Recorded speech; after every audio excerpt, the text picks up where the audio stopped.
independence and the freedom that we have in this country, we realize at the same time we face a lot of difficulties. We face actually a lot of crises as far as the country is concerned, and as far as the whole world is concerned, there are a lot of crises and difficulties that rob us in so many different ways, because it robs us of our joy, it robs us of the freedoms that we actually have enjoyed, and how that we've come to be free and understand that.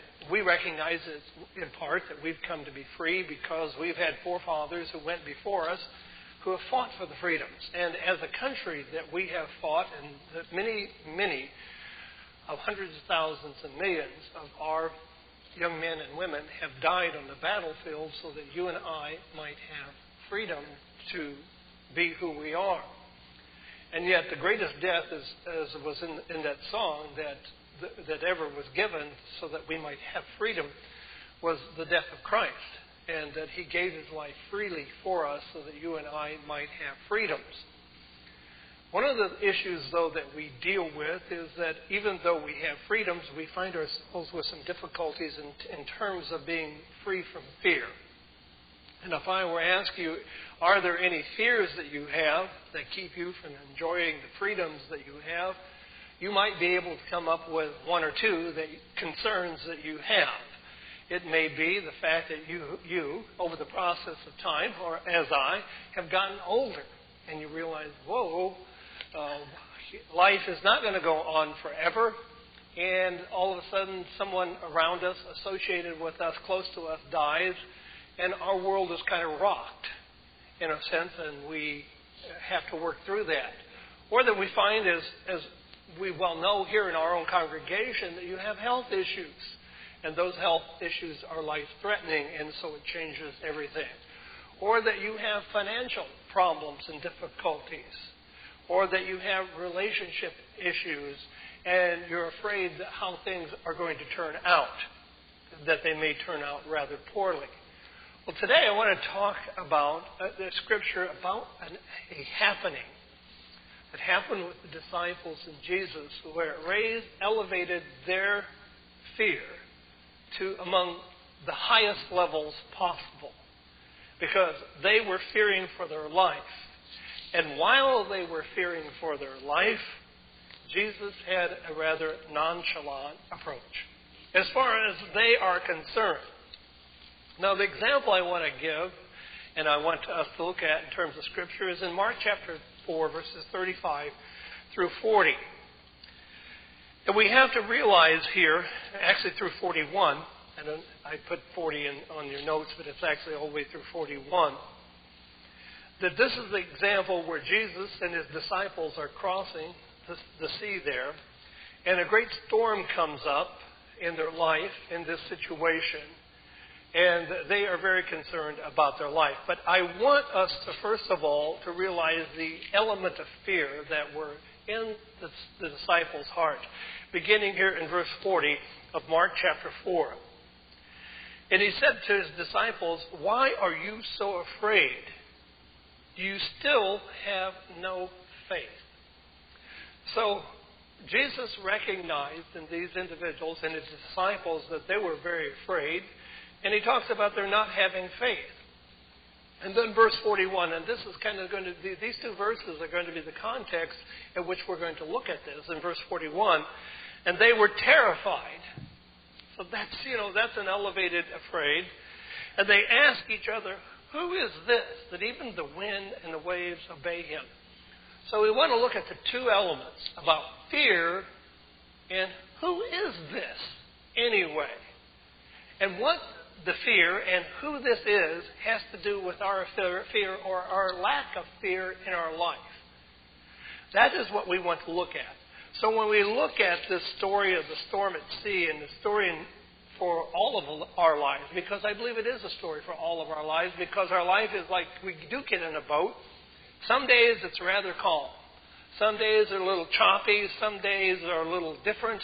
And some days we're very, very fearful. And we're afraid that the boat is going to wreck, that it's going to swamp, and that we're going to die.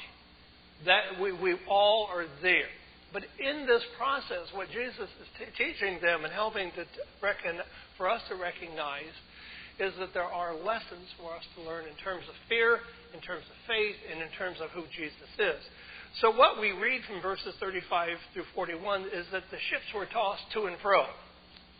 And, they started out with good intention and thinking, well, this is safe enough. And so here's how it goes. It says, that day when evening came, Jesus said to the disciples, let us go to the other side. So it is Jesus who initiates their going to the other side. Did they want to go? Well, I think that they didn't mind getting in the boat with Jesus when the boat is not rocking. That's not a problem. It's an easier way. It's going to save them having to walk all around the lake and the like. And leaving the crowd behind them, they took him along, just as he was, in the boat. And there were also other boats with them. Now, I have read this story many a time, and I have never recognized the fact that there were other boats along. I've always thought about here, Jesus is in the boat with his disciples, and it just never dawned on me there were other boats around. Now, I think there's a point for us to learn here. When we are in fear and in panic, we don't care about other boats. We don't even notice that there are other boats around. We tend to focus on ourselves when we're in panic because we're trying to save our own lives. I mentioned this, brethren, because we live in a world today where there are a lot of boats around. And those boats are being tossed to and fro in so many different ways. But because our boat gets rocked and all of that, we tend to forget about that. And we forget that. And I just want us to recognize that. So there were other little boats with him. And what they did is they lost, we tend to lose our focus on others when we fear because it is about us. And then what we see here as it goes on, and a furious squall came up, and the waves broke over the boat so that it was nearly swamped. That the waves began to fill the boat, and now they were full. One wave coming over is one thing, but it was evidently one wave after another wave. And the first few you think, well, we can bail this water out, we can get all of this. But they were at the point that the boat was nearly full. It was about to swamp entirely. But, it takes a little time to fill. And that's kind of how it works in our life. We get rocky things, and it takes a little while for it to build up over time. In all of this, now, Jesus was in the stern, sleeping on a cushion. Now, the boat is nearly full of water. I'm trying to figure out exactly how he is in this boat and the like. But it's almost full of water, and he is asleep.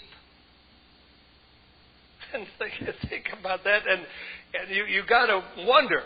And the disciples woke him and said to him, "Teacher, don't you care if we drown?"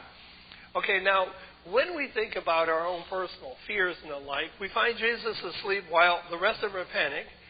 They felt a need to wake him up.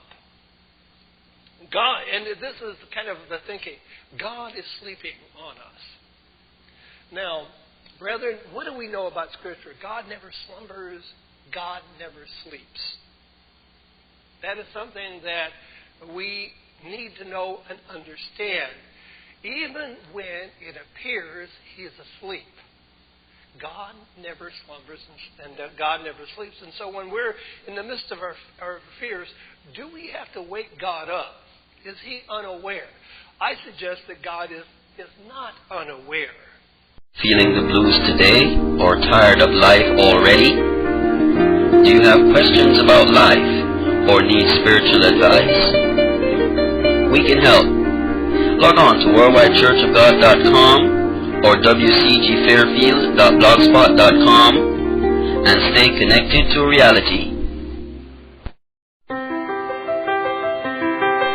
The Worldwide Church of God in Fairfield, Santa Rosa, and Modesto are located in the San Francisco Bay Area, regarded as the most prosperous region in the United States. We believe Jesus Christ when he proclaimed in Matthew 6:24 that serving God is more important than serving mammon. We welcome everyone to come and worship and fellowship every Saturday at the times listed on your screen and on our website, worldwidechurchofgod.com.